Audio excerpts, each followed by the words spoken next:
Yo, what's good, y'all? Welcome back to Kid Taj, and we have a little bit of a throwback type video. This is, something that I would do a few months ago.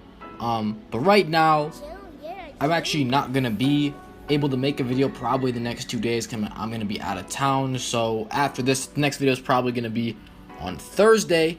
And it's gonna be the next version of this. I'm gonna do top 5 players in the Western Conference. That's gonna be even harder than this list, which was not easy to make. Top 5 players in the Eastern Conference to narrow this thing down. And by the way, guys, I really need to mention this. This is based on this season alone. Top 5 players who have been the top 5 players in the East this season. Who's had the best season?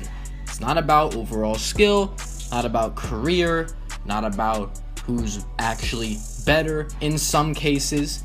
Because if we were doing a top 5 list, this might change a little bit, in terms of who's the best, actually, who we would take on our team, who we think is better in general. But this is actually more about their performances this season, where they should be regarded in the so-called MVP race, whatever, that type of thing. Maybe not. I don't know. Maybe not MVP race, but like who's had the better season. That's what I'm gonna go off of. All right. So yeah, if you enjoyed it, don't forget to leave a like. Comment what you think the list should be, if I got it wrong or right. Subscribe if you're new, and yeah, let's get into this. Alright, so we're gonna hop right into this with an honorable mention and our 5th place guy. The honorable mention, that will be DeMar DeRozan, Toronto Raptors shooting guard, and you guys might be like, what? For the way DeMar DeRozan has played this season, he should definitely be on this list, and I pretty much agree, honestly. DeMar has been fantastic. He's had his best season. The Raptors are the 4th seed. That's not why he's here. And I'm going to say number 5, and then I'm going to explain why 5 is better than number 5 is Chicago Bulls small forward / shooting guard Jimmy Butler. Now, I can already hear it. I can already hear people saying, well, who's got the better record? Who averages more points? Who's more efficient? Well, here's the thing. Here's what I'm looking at.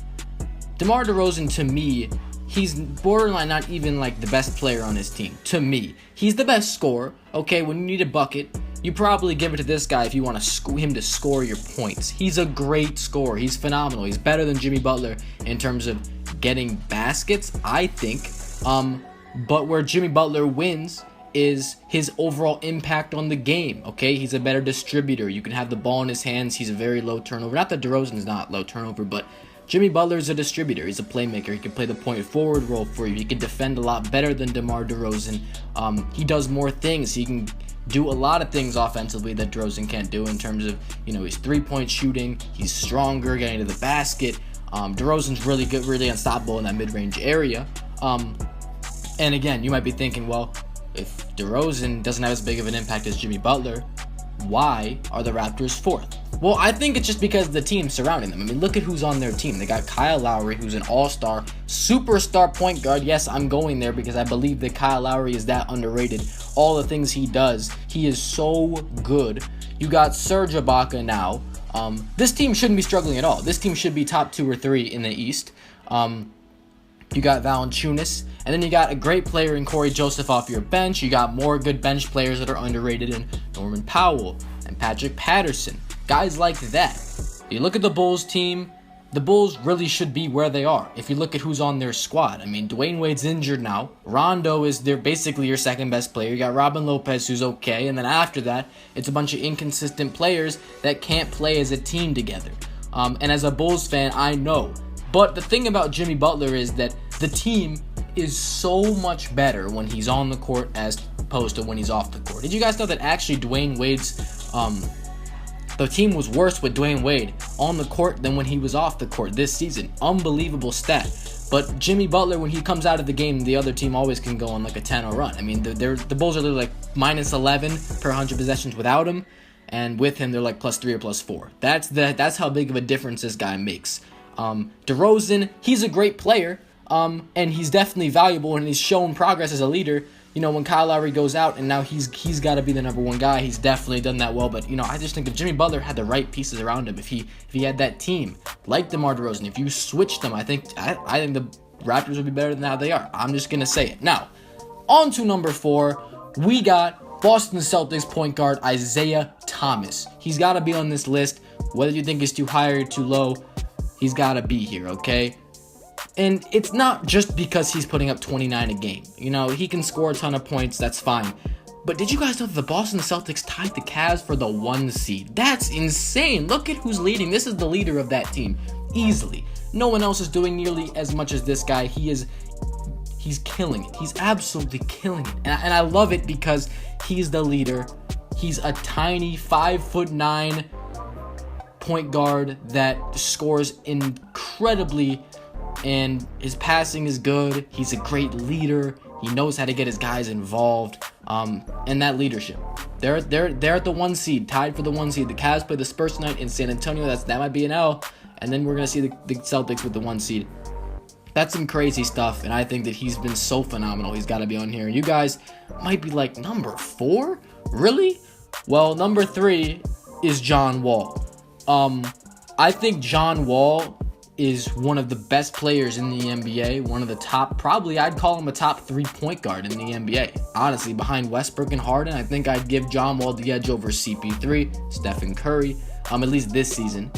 Because he's played better than them this season. 23 points a game, 11 assists a game, 4 rebounds, 2 steals, 45% from the field. The guy is just solid in every way, shape, or form. He's a great leader. He pushes the ball in transition. He's unguardable in transition. He knows how to find shooters. He's one of the best passers that we have in the NBA. And his defense. This is what sticks out to me about John Wall, is the fact that he plays 2 ways. He plays every way, okay? He's as a scorer. He's at 23 a night. That's ridiculous for a guy getting 11 assists too. He can put up 23 a night on the offensive end. Defensive end, he's awesome.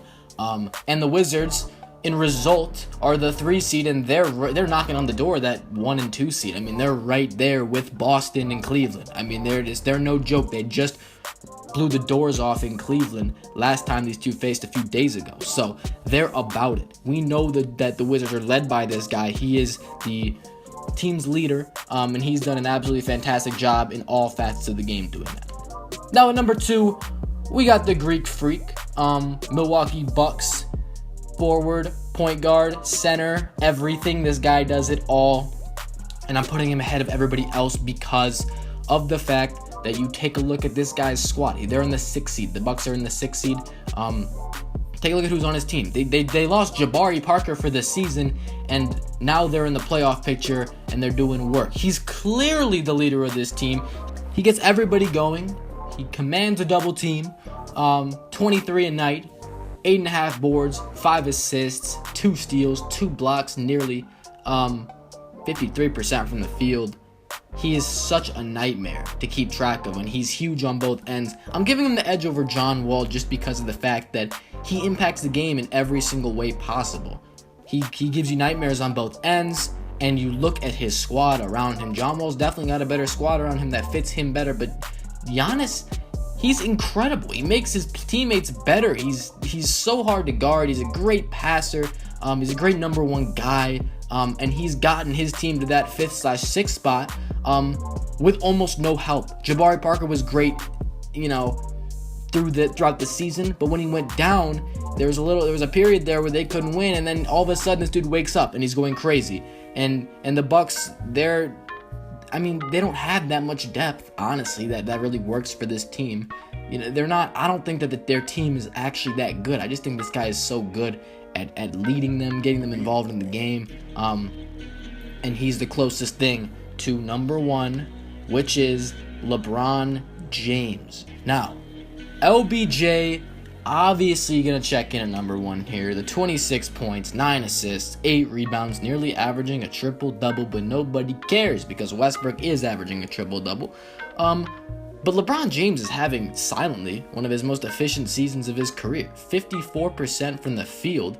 First of all, that's a career high besides like his years in Miami. That's a Cleveland career high for LeBron James. 54% for the field and 38% from the 3-point line. That's also a Cleveland career high. Remember, he shot really efficiently as a member of the Heat, but he's never shot this well on the Cleveland Cavaliers. He's playing 38 minutes a game, but he's still knocking down this clip. That's awesome. That's crazy. I don't know what to think of that. 9 assists a game for a small forward. That's the greatest mark I think we've ever seen from a small forward. That's utterly, I don't know. I don't even know. That's crazy. 9 assists, 8.8 to be exact. But it just shows you his all-around versatility.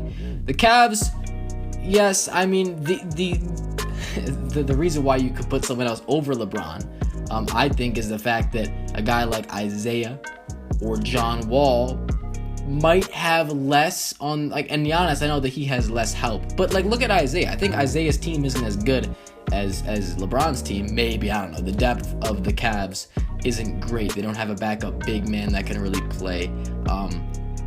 But it's just the impact this guy has. I mean, this team is terrible when he's off the court, and they're amazing when he's on it. I don't understand it, because you look at that team, you're like, okay, well, they got Kyrie and Kevin Love and Thompson and Shumpert and Smith and all these other, Korver, like, but they're just not good when he's not playing. That doesn't make any sense to me. When he's on the court, they're incredible. It's weird, but somehow it works. So, you know, like, okay, that's fine. That just makes us rank LeBron higher, because like, he makes his teammates look so good that we think that his team is stacked when it's actually not. I don't get it. What do you have? What's your explanation for this? Anybody who's listening to this right now being like, oh, well, they do have a stacked team. They got Kyrie and Kevin Love and all these guys. I know they have guys that play really well, but where are those guys when LeBron's not playing? Where are they? Why aren't they winning? Why are they 4-21 or whatever the record is when LeBron's not playing? Why? It doesn't make any sense to me, because these guys should be good, but it just speaks to how good LeBron James is. They're lost without him for whatever reason. I don't know. I guess they're just not that good until this guy steps on the floor and elevates everybody else. That's why he gets the edge here. I feel like this looks really controversial. I honestly do. I feel like people aren't gonna like this. So let me know what you think. I'm hoping that I get some good feedback for this, but yeah, make your list in the comments. Say I was wrong or right or whatever. Subscribe if you're new, like it up, and yeah, I'm out. Thanks for watching, y'all. Peace. See you guys on Thursday.